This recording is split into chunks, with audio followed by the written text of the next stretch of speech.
Hello. Exotic Wall Finishes here with Miss Granda Law Firm.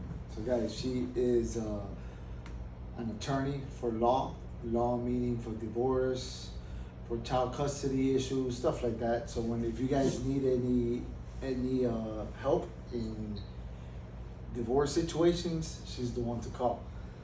So, yes. How are you? I'm okay. She's gonna ask me some questions. She said. But today we're gonna make it about Gian. Who is Gian? And let's ask you some fun questions. Let's not make it about business. Okay. So tell the viewers what you like to do for fun. For fun? Yeah. I like to work. I like to go to the gym. I like to hang out. That's not for fun. I like to hang out with you, with the kids. I like playing bowling. That we don't play bowling no more. I like going to the Bahamas. Bahamas is our spot. I like eating. I'm a big eater. He's a foodie. I invested a lot in whatever I have in here.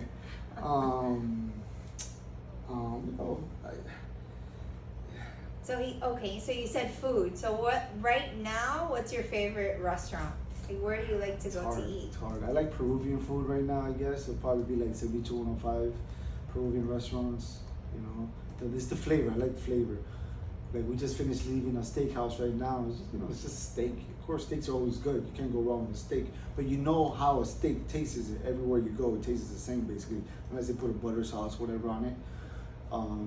Peruvian food, it gives you different flavors. So Peruvian right now is your favorite food, if you had to choose one. Yes. All right. Okay. What about internationally? What's your favorite kind of food? Internationally, I like Italian. Well, when I went to Nice, it was really good food there too. But I would say Italian food, authentic Italian food. I would say that. The pastas there are amazing. The steaks there are amazing. Everything just is so organic. So it's completely different from American dishes. All right. So if the viewers had to know something about you that they don't know, what's something that's unique that maybe you haven't told to your viewers so far? Something different about you that maybe people don't know? Something that people don't know, I have a brother, an older brother, 2 years. He lives here. I have my father who passed away. He passed away during COVID. What year was that? 2020. Yeah, it was 2020, COVID. 2021 maybe? 2022? No. 2020? It wasn't 2020. Yeah. COVID started in 2020. Yeah, that was during COVID. It was like right in the beginning. Yeah, so my father passed away in Peru during COVID. You guys don't know about that stuff. I don't really talk about. But let me tell you the news how that happened. I was working in a place called Weston here in Florida, doing a bathroom, and right after that, I had a TV interview, like a podcast interview, because that's when podcast started during COVID time, and I was picking up my new car that day, the Toyota, the Highlander for work. So I had these three things that I was doing. I was doing the bathroom, and then I kept getting a phone call from one of our uncles, Cesar. I pick up and he goes, "Yo, so sorry to hear you, but your father died." And I was like, "Oh shit!" So I hung up. My brother called me. He told me.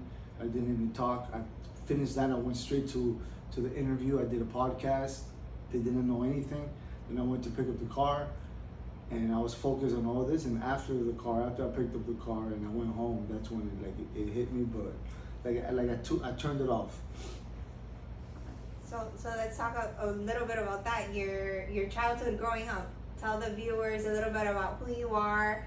You were born in Peru, right? Yeah. And then you came here, and tell us about who you are growing up and how was that like being Giancarlo Sagasti as a child? So when I came to America, I was 2 years old, and we stayed in Miami Beach. We called it the Roach Hotel, Roach Condo. There was nothing but roaches there, a lot of roaches. It was in Miami Beach. We stayed there maybe a nice year because my parents didn't like it because it was bad. And then we moved to from there we moved to a Kendo area. And that's you, your parents, and your brother. Yeah, that was the four of you. Yeah.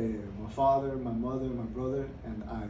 And then we went to Kendo area. And we stayed in Kendo ever since. Different parts of Kendo we moved. That was a nicer area. We stayed in the Ave called 152 Avenue. It's very popular here in Kendall. It's a gang thing. And we have 154s. So we lived in 152 Avenue, and then we moved to 154 and things like that. And then we started moving around in different areas. And then my parents got divorced, and then from there. And how old were you when your parents when got my divorced? parents got divorced, I graduated high school, so I was 17, and then another 8. I was probably like 19 years old when they got divorced. And how has that impacted your life as a divorced child? Well, I was already older, impacted me because of how my father said it when he broke up with my mom. He was just like, yo, I don't love you no more, I don't want to be with you. I'm gonna be with someone else. Just like that, we're sitting like in the dinner table, so we're like, I thought it was a joke at first, so I started laughing. And he was serious, and my mom was like, no, I'm gonna go with you, and that didn't work out.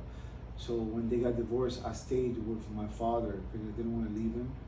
My mom left. She moved to Color Ridge, and I stayed with him. And then within a month, he was already negative, and he was like, "Yo, get the fuck out," So I left, and then I went to move in with my mom, and yeah, that's how it went down. And my brother left already. My brother was living somewhere else already at that time. He was older than you. Yeah, 2 years older than me. Okay. So there's a lot of stuff I'm not saying, so just for you guys to know. That's like the summary version. Yeah, it's a summary version, little thing. But yeah. Okay.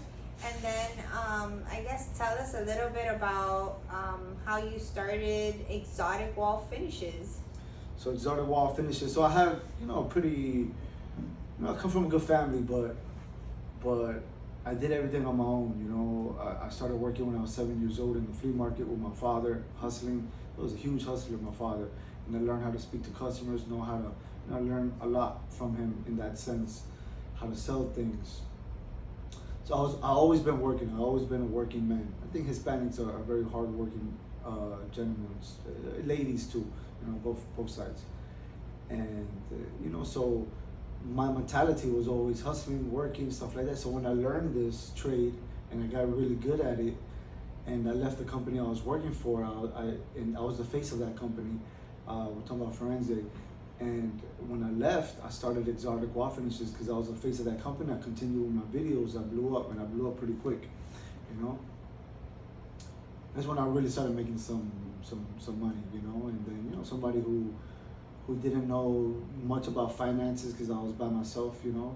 I had to learn all that by myself, but I was very good with it at that time. The first check I got, I never spent it. I used it just for the company, bought my t-shirts, business cards. I invested a lot on Exotic to blow. So to the viewers, what would be like your number one tip as a starting off business? Like if someone were to start off their business, what would you recommend that they do? First thing, do something that you guys like, where you have passion for. And if you build it, they will come. You build your company, people will start coming and getting stuff, whatever it is that you guys built. But it was a passion for it. Some people say, oh, there's no passion in this or that. I just do it for money.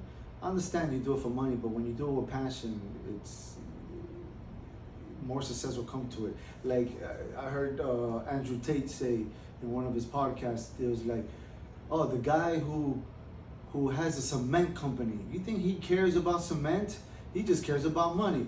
But I could debate that though. I bet you that guy knows everything about cement, everything, more than anybody, and knows how to build things and know the foundation purposes.